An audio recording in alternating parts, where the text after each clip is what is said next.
Regardez la ville de Cotonou qui ressemblait à un vaste dépotoir, où il suffisait d'une pluie pour que l'on soit coincé chez soi pendant plusieurs jours.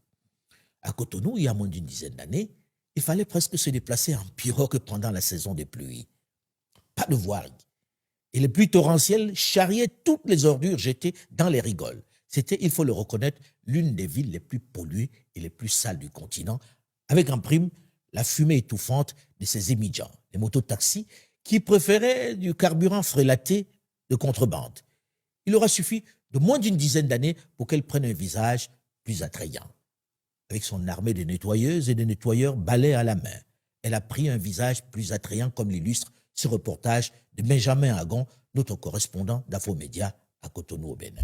Cotonou, capitale économique du Bénin, une ville d'Afrique de l'Ouest, désormais très attractive, où les étrangers africains n'ont plus l'obligation de visa pour s'y rendre. Et pour leurs yeux, les artères bien tracées à perte de vue, des espaces verts presque partout, des boulevards et des places publiques attirent davantage de touristes. À la place de l'Amazone, située à quelques encablures du désormais somptueux palais de la République, la propreté ne laisse personne indifférent. On se croirait dans certaines grandes villes touristiques de la planète. Cet environnement harmonieux séduit en effet ce visiteur haïtien. Franchement, cette ville-là, Cotonou, n'a rien à envier à la France ou aux pays occidentaux parce que c'est vraiment propre. Cotonou, une des destinations les plus appréciées du continent aujourd'hui et une source de fierté pour les habitants. J'ai une très bonne appréciation de ces réalisations-là parce que vous allez constater la voie au bord de laquelle nous sommes actuellement.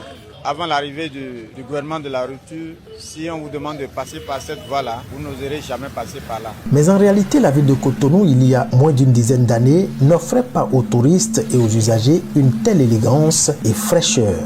Cette beauté appréciée aujourd'hui est l'œuvre d'une armée de travailleurs rompus à la tâche.